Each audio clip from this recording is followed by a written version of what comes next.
afya ni muhimu.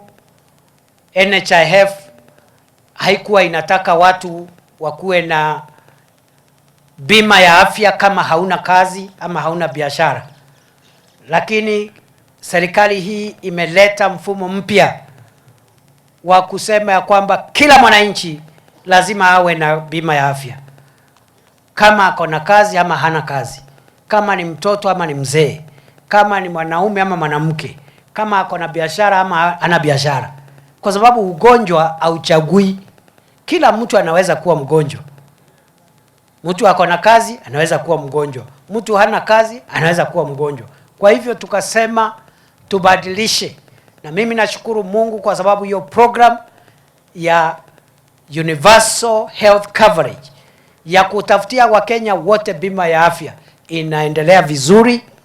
Kwa sasa Wakenya milioni 23.6 wamejiandikisha, na bado tungetaka waongezeke kwa sababu Wakenya ni karibu milioni 55.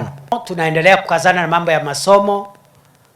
Ile program ya CBC, there was a problem around the curriculum. It's much better than it was.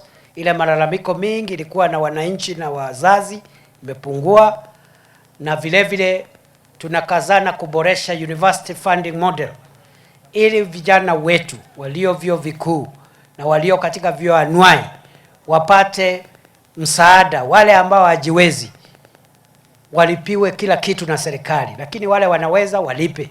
Hakuna haja mtoto ya deputy president na mtoto ya mama mboga ati wote wanataka kupewa basari ya serikali pale university. Wale vijana ambao wangetaka kufanya ile kazi zamani ilikuwa imesimama kwa sababu ya ukosefu wa pesa. Kuna kazi zamani ilikuwa inaitwa kazi kwa vijana, baadaye ikaitwa kazi mtaani. William Ruto ametangaza kuanzia next week tuanze sasa kuajiri, na already the applications are ongoing.